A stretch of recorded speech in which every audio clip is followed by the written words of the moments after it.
ጤና ይስጥልን ክቡራን ተመልካቾቻችን ከመሃል ሚዲያ የቀን ዜናዎችን ይዘን ቀርበናል። በቅድሚያም አበይት ነጥቦችን እንሆ። አየር ኃይል ሳይበርና ሜካናይዝድ በማዘመን ውጊያን በመሳሪያ ቴክኖሎጂና በውስን የሰው ኃይል የመጨረስ አቅም ተገንብቷል ሲሉ የጦር ኃይሉ ጠቅላይ ኤታማዦር ሹም ፊልድ ማርሻል ብርሃኑ ጁላ ተናገሩ። የሜካናይዝድ እዝ ያሰለጠናቸውን የሜካናይዝድ ሙያተኞች በዛሬው ዕለት አስመርቋል። በዝርዝር እንመለከተዋለን። የህብረተሰቡን ሰላም ለማናጋት ሲንቀሳቀሱ የነበሩ የሸኔ ታጣቂዎች በቁጥጥር ስር ዋሉ። ጽንፈኛው ፋኖ ታገልለታለሁ የሚለውን ህዝብ መምህራንና ተማሪዎች መግደሉን በተጠለፈ ስልክ ተናገሩ። የትራምፕ አስተዳደር በአሜሪካ በከፍተኛ ሁኔታ የናረውን የእንቁላል ዋጋ ለማቃለል በሚሊዮኖች የሚቆጠሩ እንቁላሎችን ከቱርክና ደቡብ ኮሪያ ሊያስገቡ ነው። ክቡራን ተመልካቾቻችን ከመሃል ሚዲያ እነዚህና ሌሎችም ዜናዎች ይዘን ቀርበናል። ካፍታ በኋላ እንመለሳለን። ዩቲዩብ ቻናሉን ሰብስክራይብ እንዲሁም ይዘቱን ላይክና ሼር በማድረግ የመሃል ሚዲያ ቤተሰብ እንድትሆኑ በአክብሮት እንጋብዛለን። አብራችሁ ነው።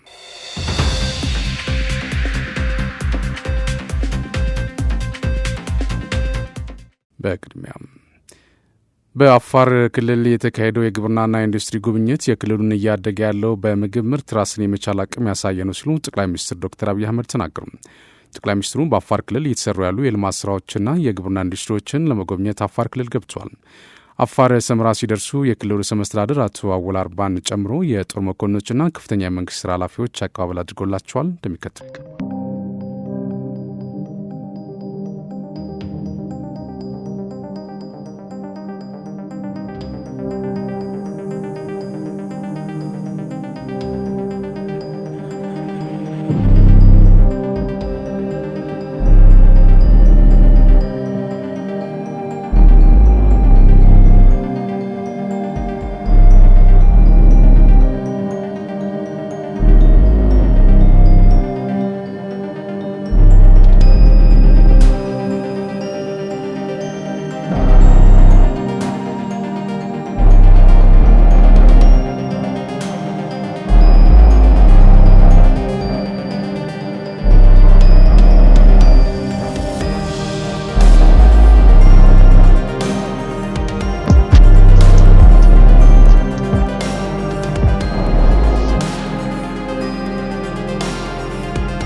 ዛሬ በአፋር ክልል በሰመራ ከተማና አካባቢው ያየነው የልማት ስራዎች ግብርና የከተማ ኮሪደርን ያጠቃልላሉ።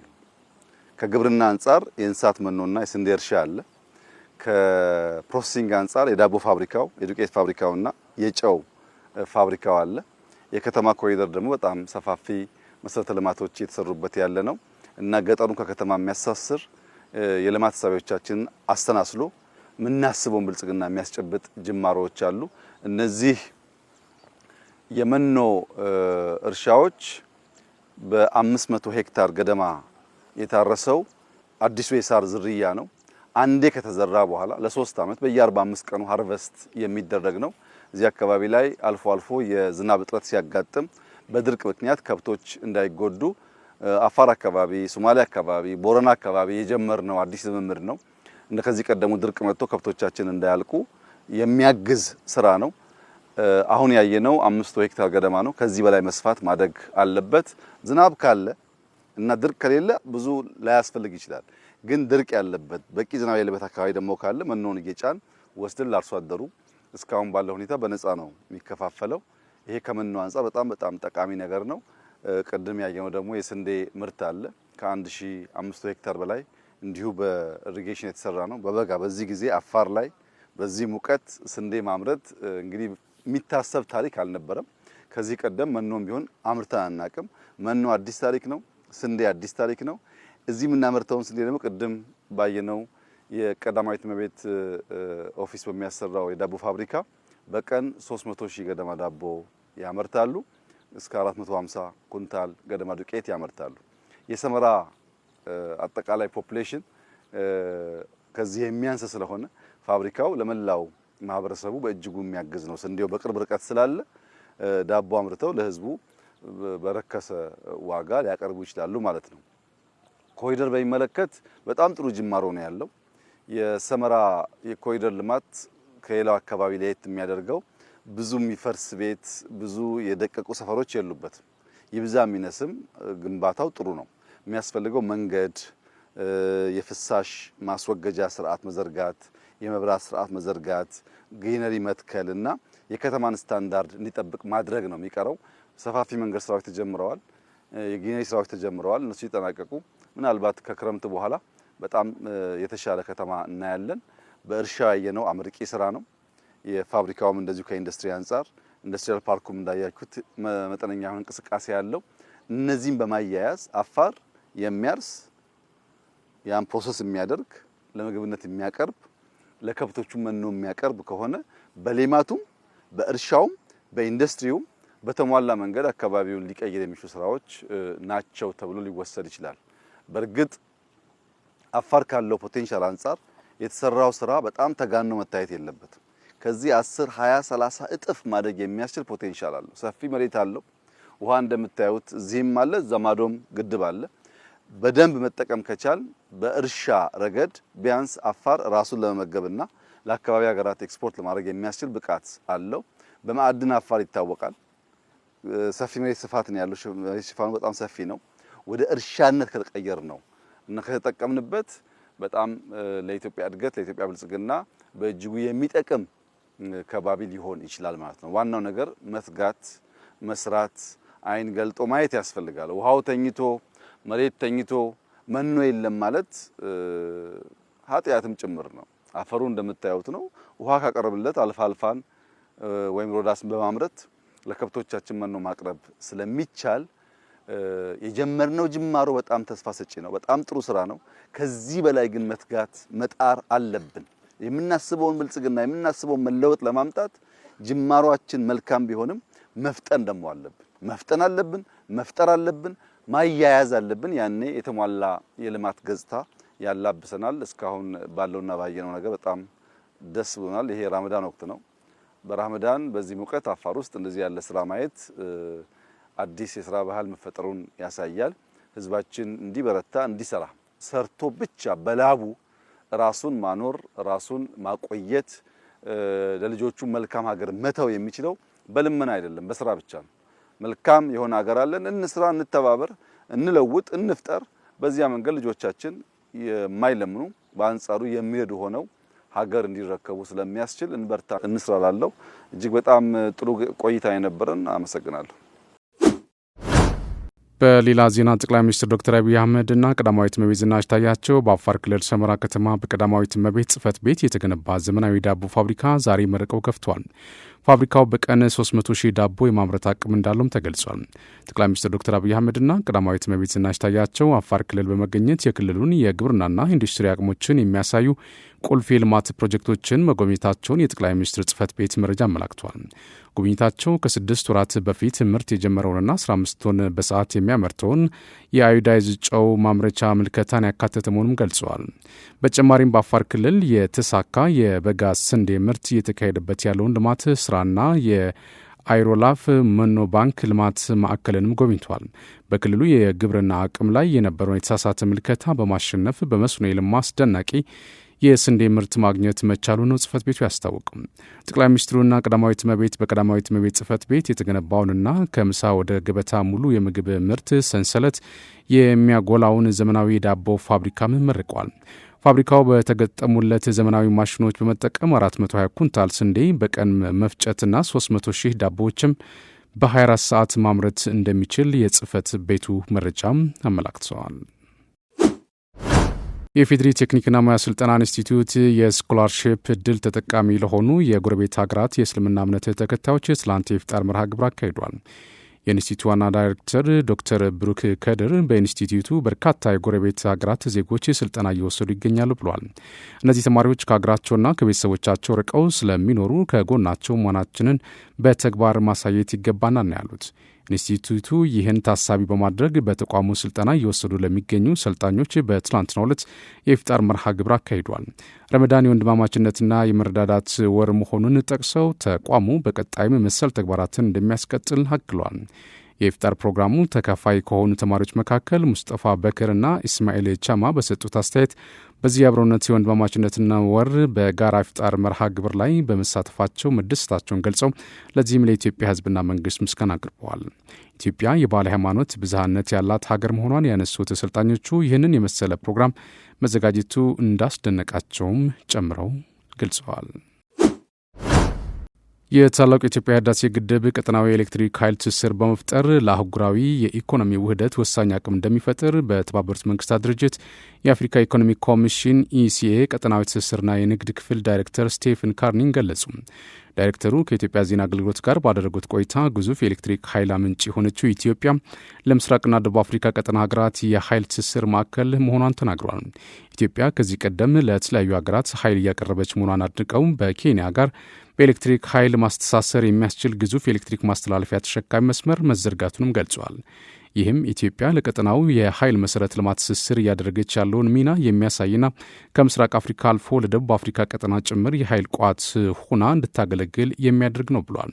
የታዳሽ ኤሌክትሪክ ኃይል ልማትም የኢንዱስትሪ ተወዳዳሪነትን ከማሳደግ ባለፈ የአየር ንብረት ለውጥ ተጽዕኖን ለመቀነስ የማይተካ ጉልህ ሚና እንዳለው ተናግሯል። ታላቁ የኢትዮጵያ ህዳሴ ግድብ የኤሌክትሪክ ኃይል አቅርቦትን በማሻሻል የአፍሪካን የኢንዱስትሪ ልማት ለማፋጠን ጉልህ አስተዋጽኦ እንደሚኖረው ገልጿል። በተለይም የአፍሪካን የንግድና ኢንቨስትመንት ስርዓት በማሳለጥ ለአፍሪካ አህጉራዊ ነጻ ንግድ ቀጠና ስምምነት ትግበራ የማይተካ ሚና እንደሚጫወት አንስተዋል። ኢትዮጵያ ለአፍሪካ አህጉራዊ ነጻ ንግድ ቀጠና ስምምነት ትግበራ አቅም የሚሆን ታላላቅ የንግድና ኢንቨስትመንት አስቻይ ሁኔታዎችን እየፈጠረች መሆኗንም አብራርተዋል። ስምምነቱ ለመተግበር ስትራቴጂ በመዘጋጀት የወሰደችው ትልቅ እርምጃ ሌሎች ሀገራት በተሞክሮነት ሊወስዱት የሚገባ ነው ብሏል። በልዩ የኢኮኖሚ ዞን ግንባታ፣ በአቪዬሽን፣ በትራንስፖርትና ግብርና ዘርፍ የኢንቨስትመንት ፍሰትን በማሳደግ ስምምነቱን ለመተግበር ያላትን ቁርጠኝነት እያሳየች መሆኗንም አክለዋል። የኢትዮጵያ ኢንቨስትመንት ስኬትም ከራሷ ዜጎች ፍላጎት ባሻገር በነጻ ንግድ ቀጠና ስምምነቱ መርህ ለአፍሪካውያን ጭምር ክህሎትና ሀብትን ማቅረብ እንደሚያስችላት አንስተዋል። መንግስት ያወጣውን በሽታን የመከላከልና አክሞ የማዳን ፖሊሲ ለመተግበር ግልጽና ቁልፍ መለኪያዎችን አውጥተን በርካታ ስራዎችን በመስራት ላይ እንገኛለን ሲሉ ከንቲባ አዳነች አቤቤ ገለጹ። ከንቲባዋ በማህበራዊ ትስስር ገጻቸው ባሰፈሩት መልእክት ዛሬ የካቲት 12 ሆስፒታል ሜዲካል ኮሌጅ በሕክምና ሳይንስና በጤና ሳይንስ ያስተማራቸውን 186 የሕክምና ባለሙያዎችን አስመርቋል ብሏል። ተመራቂዎችንም እንኳን ደስ አላችሁ ሲሉ የመልካም ምኞታቸውን አስተላልፈዋል። መንግስት ያወጣውን በሽታን የመከላከልና አክሞ የማዳን ፖሊሲ ለመተግበር ግልጽና ቁልፍ መለኪያዎችን አውጥተን በርካታ ስራዎችን በመስራት ላይ እንገኛለን ሲሉም ገልጸዋል። በሽታን ከመከላከልና ጤናማ ማህበረሰብን ከማፍራት አንጻር ከተማችንን ጽዱ፣ ውብ፣ ለነዋሪዎቿ ምቹ እንዲሁም ከብክለት የጸዳ አካባቢ እንዲሆን ለማድረግ ሰፋፊ ስራዎች ተሰርተዋል ነው ያሉት። አክሞ በማዳን ነዋሪዎች ጥራት ያለው የሕክምና አገልግሎት ማግኘት እንዲችሉና ከተማችንን የጤና የቱሪዝም መዳረሻ ለማድረግ የጀመረውን እቅድ ከግብ ለማድረስ የኮልፌና የላፍቶ ሪፈራል ሆስፒታሎችን ግንባታ በማጠናቀቅ ላይ እንገኛለን ሲሉም ተደምጠዋል። ወቅቱን የዋጃ አገልግሎት እንዲሰጡ ዘውዲቱ፣ ጥሩነሽ ቤጂንግ፣ ዳግማዊ ምኒልክና ራስ ደስታ ሆስፒታሎች ላይ ሰፋፊ የማስፋፋያ ስራዎች እየሰራን ነው ሲሉም ተናግረዋል። እነዚህ ሁሉ ስራዎች የታለመውን ውጤት የሚያስገኙት በዘርፉ የሰለጠኑ ብቁ የጤና ባለሙያዎች ሲሟሉላቸው በመሆኑ ዛሬ በሕክምና ሳይንስና በጤና ሳይንስ ዘርፍ የተመረቃችሁ የጤና ባለሙያዎች በሙሉ ሙያችሁ በሚጠይቀው ስነ ምግባር ልክ በቅንነት በታማኝነትና በትህትና ህዝባችሁን እንድታገለግሉ አደራ ማለት እወዳለሁ ሲሉ ጽፈዋል። የኢትዮ ጅቡቲ ባቡር አክሲዮን ማህበር 50 በመቶ የሚሆነውን የኢትዮጵያን የወጪና ገቢ ጭነት ለመሸፈን አቅዶ እየሰራ መሆኑን የትራንስፖርትና ሎጂስቲክስ ሚኒስቴር አስታወቀም። ባቡር ካርጎ የማጓጓዝ አቅሙን በየዓመቱ በ14.2 በመቶ እያሳደገ መምጣቱንም መረጃውን ያሳያሉ። ወደ ውጭ ከተላከው ቡና 98 በመቶ የሚሆነው በባቡር የተጓጓዘ ሲሆን ማዳበሪያን ጨምሮ የመልቲ ሞዳልና ኮንቴነር ጭነቶችን፣ የቁም እንስሳትን፣ ከባድ ማሽኖችን፣ አውቶቡሶችን፣ አዳዲስ የጭነት ተሽከርካሪዎችን እያጓጓዘ እንደሚገኝ የሚኒስቴሩ መረጃ አመላክቷል። የሚበላሹ ጭነቶችን በኮንቴነር አሽጉ በማጓጓዝ ጥራታቸውን እንደተጠበቁ ለውጭ ገበያ ማቅረብ ከውጭ ንግዱ ሊገኝ የሚታሰበውን ገቢ በማስጠበቅ በኩል ሚናውን እየተወጣ እንደሚገኝ ገልጿል።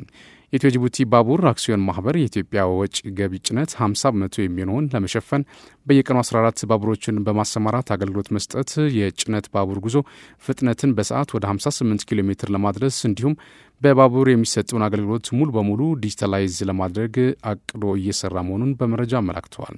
የመልቲ ሞዳልና የጭነት ማስተላለፍ ስራ ላይ የተሟላ አገልግሎት ለመስጠትም በቂ ዝግጅት እያደረገ እንደሚገኝና በቅርቡ የመልቲ ሞዳል አከናዋኝነት ንግድ ስራ ፍቃድና የእቃ አስተላላፊነት የብቃት ማረጋገጫ ፍቃድ ማግኘቱ ተጠቁሟል። ጠቅላይ ሚኒስትር ዶክተር አብይ አህመድ ለሕዝብ ተወካዮች ምክር ቤት የመጀመሪያ ግማሽ ዓመት ስራ አፈጻጸም ላይ በሰጡት ማብራሪያ የባቡር ትራንስፖርት በየዓመቱ የማጓጓዝ አቅሙን እያሳደገ መምጣቱን መግለጻቸው ሚኒስቴሩ በመረጃው አውስተዋል።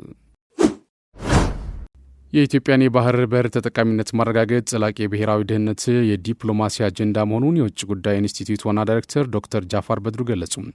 ጠቅላይ ሚኒስትር ዶክተር አብይ አህመድ ከሕዝብ ተወካዮች ምክር ቤት አባላት ለቀረቡላቸው ጥያቄዎች በሰጡት ምላሽና ማብራሪያ ኢትዮጵያ ባለፉት 7 ዓመታት ከጎረቤት ሀገራት ጋር በትብብር የመልማት ፍላጎቷን በተግባር ስታሳይ መቆየቷን ገልጿል።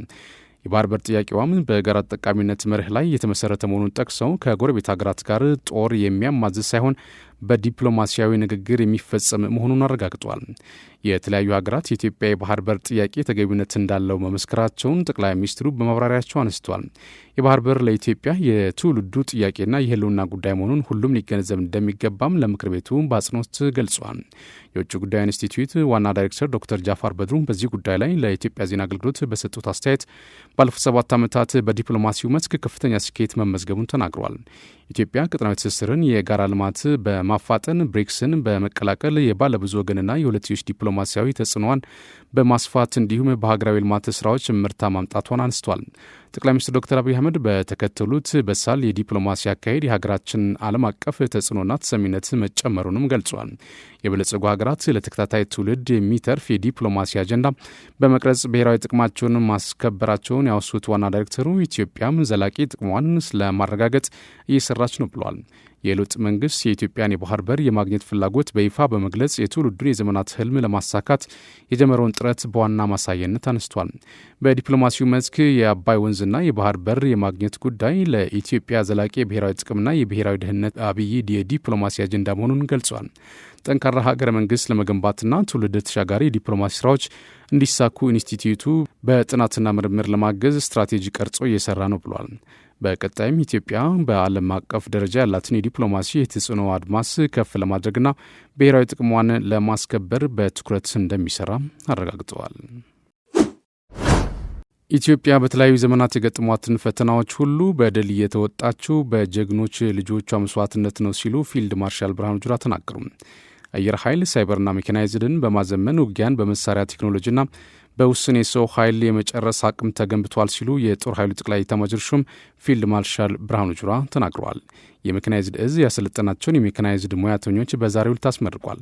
በምረቃ ስነ ስርዓቱ ላይ በክብር እንግድነት የተገኙት የጦር ኃይሉ ጠቅላይ ኤታማዦር ሹም ፊልድ ማርሻል ብርሃኑ ጁላ በአዋሽ አርባ ውጊያና ቴክኒክ ትምህርት ቤት ሲሰለጥኑ የቆዩ የሜካናይዝድ እዝ ሙያተኞችን የተኩስ ውጤት ተመልክተዋል።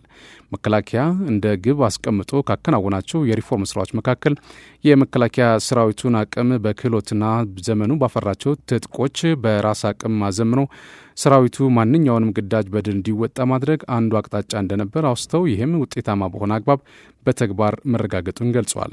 ዛሬ በሜካናይዝድ እዝ ሰልጣኞች የታየው ሁሉን አቀፍ የማድረግ አቅምና ብቃትም የተቋሙ ዕቅድ አንድ አካል መሆኑን አስገንዝበዋል።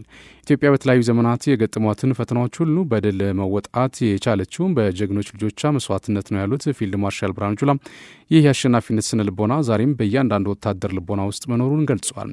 መንግስት በወሰደው የጸጥታ ተቋማትን የማደራጀትና የመገንባት ስራ መከላከያ ዘመኑ ያፈራቸው ዘመናዊ የጦር መሳሪያዎችን በራስ አቅም በማምረት በማስታጠቅና መጠቀምና መምራት የሚችል በተግባር ተፈትኖ ያለፈ በቂ የሰው ኃይል መገንባቱን አረጋግጧል። ሜካናይዝዱን በማዘመንና በማቀናጀት ውጊያን በዘመናዊ ጦር መሳሪያ በትንሽ የሰው ኃይል ለመጨረስ ትኩረት ሰጥቶ መሰራቱንም ገልጿል። ዛሬ የታየ ውጤትም ጠላቶቻችን ደጋግሞ እንዲያስቡ የሚያደርግና ጦርነትን በሩቁ ለማስቀረት የሚያስችል መሆኑን ገልጸው ተቋሙን ያደራጀነውን አሁናዊ የዓለም ጦርነት ባህሪን ግምት ውስጥ በማስገባት ነው ብለዋል። በሰሜን ሸዋ ዞን የፍራታና ግድም ወረዳ ማጀቴ ከተማ ህዝባዊ ውይይት ተካሄደ። በውይይቱ የኮማንዶና የአየር ወለድ እዝ ምክትል አዛዥ ለኦፕሬሽናል ብርጋዴር ጄኔራል አባው ሰይድ ጽንፈኛው ቡድን በአካባቢው ማህበረሰብ ላይ ሲያደርስ የቆየው በደልና ግፍ ወሰን እንዳልነበረው ገልጸው አሁን ግን የክፍሉ ሰራዊት አባላትና ህዝቡ በቅንጅት ቡድን ላይ በወሰዱት እርምጃ በአካባቢው አንጻራዊ ሰላም መስፈኑን አውስተዋል። አሁንም የተበታተነውን የቡድን ጃሌዎች በመመንጠሩ ሂደት ውስጥ ህዝብ ከሰራዊት ጎን በመሆን ከዘራፊዎች ራሱን ነጻ ማድረግ ዘላቂ ሰላሙን ማረጋገጥ እንዳለበት አመላክተዋል።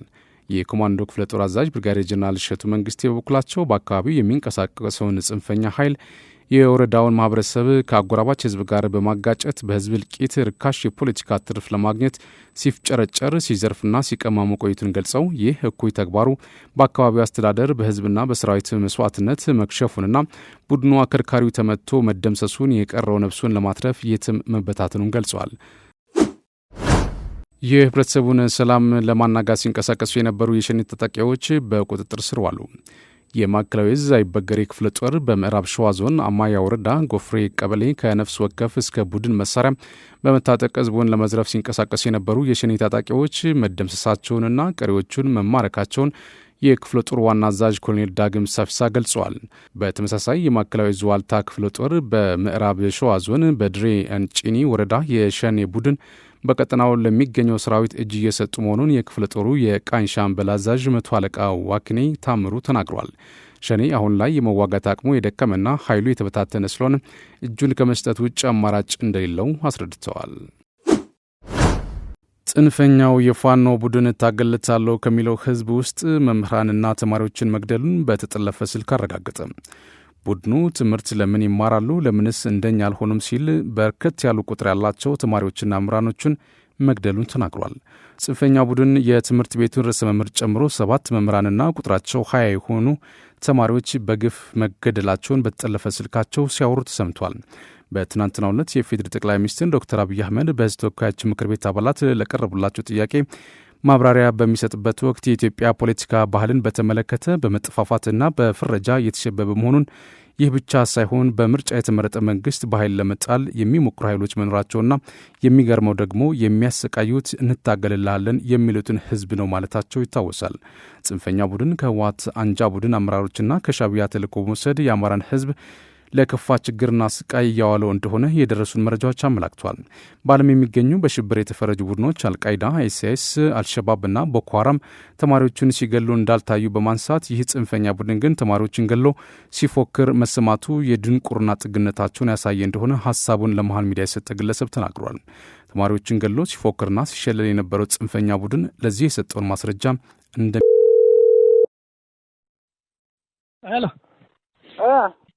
አቤት ነው። አቤት ነው። ያው ምን አለ አንተ የእንተናን ያበጅ ያለሙን የልጅ ጋር ያንተናን ኮምተው ታንዳሉ ያበጅ ያለሙን እርሰ መምሩ ማለት ነው። አበጅ ያለሙ የሪሙ ያለች ይባል የሱ የልጅ ባለ እዚያ መናኸሪያው በር ላይ ሻይ ቤት መሸጥቱ ልጅ አታውቃለህ?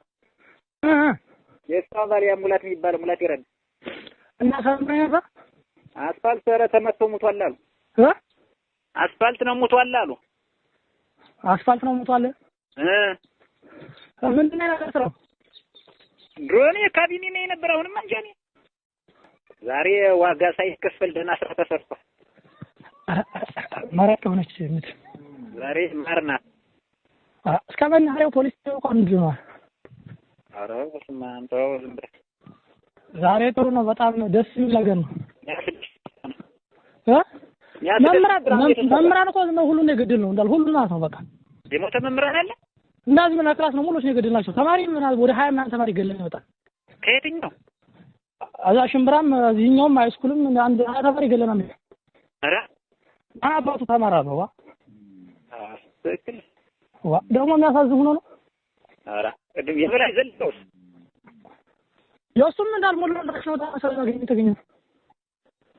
ማምዳሉ ባንዳና ወጣችሁ አላ ዋጋ ደርሻ ብሎ አትውጣ። አሁን እንቀሳቀስ ያለ እያሉ ስለሆነ አሁን እንቀሳቀሳለሁ። አሁንማ ቤታችን ነው ተቀምጠን መጣው ወደሱ። ኧረ አሁንስ አልመጡም ገና ይመጣሉ በሚል ፍራቻ ነው እንጂ አቸው ቤት ቁጭ ነው። አዎ እሺ የአፍሪካ ህብረት ኮሚሽን በዲሞክራቲክ ሪፐብሊክ ኮንጎ ምስራቃዊ ክፍል ዘላቂ ሰላምን መረጋጋት ለማምጣት የሚደረጉ ጥረቶች እንደሚደግፉ የኮሚሽን ሊቀመንበር መሐመድ አሊ ዩሱፍ ገለጹ። ሊቀመንበሩ የአንጎላ ፕሬዚዳንትና የወቅቱ የህብረቱ ሊቀመንበር ጃኦ ሎሬንሶ ኮንካልቬስ በሉዋንዳ የሰላም ሂደት በዲሞክራቲክ ሪፐብሊክ ኮንጎ ምስራቃዊ ክፍል ያለውን ግጭት ለመፍታት እያደረጉ ላለው ጥረት እውቅና ሰጥተዋል። ፕሬዚዳንት ሎሬንሶ በሁለቱ ወገኖች መካከል ያለው ውጥረት እንዲረግብ ውይይቶች እንዲደረጉና የጋራ መተማመን እንዲፈጠር ቀጣይነት ባለው መልኩ እያደረጉ ያለውን ውይይትና ቁርጠኝነት አድንቋል። በአፍሪካ ህብረት የሰላምና የእርቅ ጥረቶች ግንባር ቀደም ሚና በመወጣት ለአፍሪካ ችግሮች አፍሪካዊ መፍትሄ እንዲመጣ ተምሳሌታዊ አመራር ቁርጠኝነት አሳይቷል ሲሉ ሊቀመንበሩ መግለጻቸውን የኢትዮጵያ ዜና አገልግሎት ከህብረቱ ያገኘው የፕሬስ መግለጫ መሰረት አድርጎ ገልጿል። ዩሱፍ የሉዋንዳ የሰላም ሂደት ለውይይት ምቹ ሁኔታ የፈጠረና ለቀጠናዊና ዓለም አቀፋዊ ተሳትፎ በር የከፈተ መልካም አጋጣሚ እንደሆነም ተናግሯል። በዲሞክራቲክ ሪፐብሊክ ኮንጎ ምስራቃዊ ክፍል ዘላቂ ሰላም፣ ደህንነትና መረጋጋት እንዲሰፍን የሚያስችል መድረክ ፈጥሯል ነው ያሉት። የኮሚሽኑ ሊቀመንበር የዲሞክራቲክ ሪፐብሊክ ኮንጎ ፕሬዚዳንት ፍሌክሲ ቴክሺሪ እና የሩዋንዳው ፕሬዚዳንት ፖል ካጋሜ ግጭቱ በሰላማዊ መንገድ እንዲፈታ ያሳዩትን ቁርጠኝነት አድንቀዋል። አፍሪካ የሚያጋጥሟት ችግሮች በአፍሪካ መር የመፍትሄ አማራጮች መፍታት አለባቸው ያሉት ሊቀመንበሩ በዚህ ረገድም የአፍሪካ ህብረት በዲሞክራቲክ ሪፐብሊክ ኮንጎ ምስራቃዊ ክፍል ዘላቂ ሰላምና መረጋጋት የሚያመጡ ጥረቶች እንደሚደግፉ ገልጸዋል። የአፍሪካ ህብረት ሰላምና ጸጥታን ጨምሮ የአፍሪካ እያጋጠማት ያሉ ፈተናዎች በአፍሪካውያን መሪነትና ባለቤትነት እንዲፈቱ የሚጠበቅበትን ኃላፊነት እንደሚወጣም አመላክተዋል። የእስራኤል መከላከያ ሚኒስቴር ሐማስ የተቀሩት ታጋቾች በሙሉ እስካልለቀቀ ድረስ ወታደሩ በጋዛ ተጨማሪ ቦታዎችን እንዲወር እንዲሁም የተወሰኑ ክፍሎች በቋሚነት እንደሚይዝ ዛቱ። እስራኤል ከታዝ የሀገራቸው ወታደሮች ጋር በጋዛ የጀመሩትን የእግረኛ ጦር ጥቃት በህይወት ያሉና የሞቱት ታጋቾች እስኪመለሱ ድረስ አጠናክረው እንደሚቀጥሉ ተናግሯል። በጋዛ ከሚገኙት 59 ታጋቾች መካከል 24ቱ በህይወት አሉ ተብሎ የሚታመን ሲሆን ሁለተኛው የተኩስ አቁም ስምምነት ላይ የተደረገውን ድርድር ውጤት ባለማሳየቱ እጣፈንታቸው አጠራጣሪ ሆኗል። ከጥር ወር ጀምሮ ሊተገበር የነበረው የተኩስ አቁም ስምምነት በዚህ ሳምንት እስራኤል በጋዛ ላይ የጀመረችውን የምድር ዘመቻና የቦምብ ጥቃት ተከትሎ በይፋ አብቅቷል። በጋዛ ሰርጥ ያለው ሁኔታን አስመልክቶ የተባበሩት መንግስታት የፍልስጤም ስደተኞች ኤጀንሲ ባልደረባ ሳም ሮዝ በመላው ጋዛ ፍጹም ተስፋ አስቆራጭ ነገሮች ናቸው የሚከሰቱት፣ በጣም አሳዛኝ ሲሉ ተናግረዋል። እስራኤልና አሜሪካ ሐማስን የተኩስ አቁም ስምምነትን ለማራዘም የቀረበውን ሀሳብ ውድቅ አድርጓል ሲሉ አክለዋል። ሐማስ በበኩሉ አደራዳሪዎቹ ጋር በሙሉ ኃላፊነትና ታማኝነት እየተወያዩ ነው ብሏል። ይሁን እንጂ ከታዝ አርብ ዕለት በሰጡት መግለጫ ሐማስ እምቢታውን በቀጠለው ቁጥር በእስራኤል ስር የሚቆየው ግዛት እየጨመረ ይሄዳል ብለዋል። ካትስ አክለውም አገራቸው አሁንም የዩናይትድ ስቴትስ ልዑክ ስቲቭ ዋትኪፍ የቀረበው ምክር ሀሳብ በህይወት ያሉና የሞቱትን ታጋቾች መካከል የተኩስ አቁም ኖሮ በሁለት ዙሮች መልቀቅ በሚለው ሀሳብ ተስማምታለች ብሏል።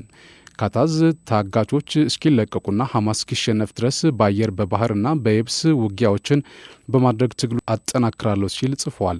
የመከላከያ ሚኒስቴር በተጨማሪም እስራኤል የዩናይትድ ስቴትስ ፕሬዚዳንት ትራምፕ በጋዛ ነዋሪዎች በፈቃደኝነት የማዘዋወር እቅድ ተግባራዊ ታደርጋለች ነው ያሉት። ትራምፕ ሀገራቸውን የጋዛ ሰርጥ እንደገና እንድትገነባ እና 2 ሚሊዮን ፍልስጤማውያንን በዘላቂነት ለማንሳት እንደሚፈልጉ ተናግረው ነበር። የትራምፕ አስተዳደር በአሜሪካ በከፍተኛ ሁኔታ የናረውን የእንቁላል ዋጋ ለማቃለል በሚሊዮኖች የሚቆጠሩ እንቁላሎችን ከቱርክና ደቡብ ኮሪያ ሊያስገባ ነው። ዋጋውን በከፍተኛ ሁኔታ ለማቃለል በተጨማሪ ከሌሎች ሀገራት ለማስገባት በውይይት ላይ መሆኑን ባለስልጣናቱ አረጋግጠዋል። ለአጭር ጊዜ በ100 ሚሊዮኖች የሚቆጠሩ እንቁላሎችን ለማስገባት እየተነጋገር ነው ሲሉ የግብርና ጸሐፊ ብሮክ ሮንሰን በዋይት ሀውስ ለጋዜጠኞች ተናግረዋል። በሀገሪቱ የተከሰተውን የወፍ ጉንፋን ወይም በርድ ፍሉ ለመከላከል የአሜሪካ አስተዳደር $1 ቢሊዮን ማቀዱን ተከትሎ የአሜሪካ ገበሬዎች በ10 ሚሊዮኖች የሚቆጠሩ ዶሮዎችን ለመቀነስ ተገደዋል። ትራምፕ በምርጫ ቅስቀሳቸው ወቅት የእንቁላል የዋጋ ቅናሽ ለማድረግ ቃል ቢገቡም ዋጋው ከባለፈው ዓመት 65 በመቶ በላይ ጭማሪ ያሳየ ሲሆን በዚህም ዓመት እንደገና 41 በመቶ እንደሚነር ተገምቷል። ሮነንስ መስሪያ ቤታቸው አዳዲስ የእንቁላል አቅርቦቶችን ለማግኘት ከሌሎች አገራት ጋር እየተነጋገረ መሆኑን ቢገልጽም አገራቱን ከመጥቀስ ተቆጥቧል። የእኛ የዶሮ እርባታ እንደገና ሲመለስና ምናልባትም በ2 ወራት ውስጥ የእንቁላል ኢንዱስትሪው ሲያብብ ወደ ራሳችን የእንቁላል ክምችት እንመለሳለን ብለዋል። ፖላንድና የሊቱዌኒያ የዶሮ እርባታ ማህበራት እንቁላል መላክ በሚቻልበት ሁኔታ ከአሜሪካ ኤምባሲዎች ጥያቄ ቀርቦላቸው እንደነበር አዣንስ ፍራንስ ፕሬስ ዘግቧል። በየካቲት ወር ላይ በዋርሶ የሚገኘው የአሜሪካ ኤምባሲ ፖላንድ ወደ አሜሪካ ገበያ እንቁላል መላክ ትፈልግ እንደሆነ ድርጅታችንን ጠይቋል ሲሉ የብሔራዊ የዶሮ እርባታና መኖ አምራች ዳይሬክተር ካታርዚን ጋውሮንስካ ለዜና ወኪሉ ተናግሯል። ከጥቂት ወራት በፊት የአሜሪካ የግብርና ዲፓርትመንት የእንቁላል ዋጋ ለማስተካከል ክትባት፣ የአርሶ አደሮች ፎይታ ፕሮግራም እንዲሁም ባዮድህነትን ፕሮግራሞችን ጨምሮ 5 እቅዶች የተካተቱበት $1 ሚሊዮን በጀት ይዞ ነበር። የትራምፕ አስተዳደር ለንግድ የሚውሉ የእንቁላል ማምረቻዎች በነጻ የማማከር አገልግሎት እንዲሁም የበርድ ፍሉ ስርጭትን ለመከላከል የሚደረገውን ጥረት እስከ 75% የሚደርስ ወጪያቸውን እንደሚሸፍን አስታውቋል። ክቡራን ተመልካቾቻችን ከመሃል ሚዲያ ለሰዓቱ ያዝናቸው ዜናዎች እነዚህ ነበሩ። ስለተከታተላችሁ እናመሰግናለን። ቀሪ ዝግጅቶች ይቀጥላሉ። በእኔ በኩል ጨርሻለሁ። በያላችሁበት ሰላም ነው።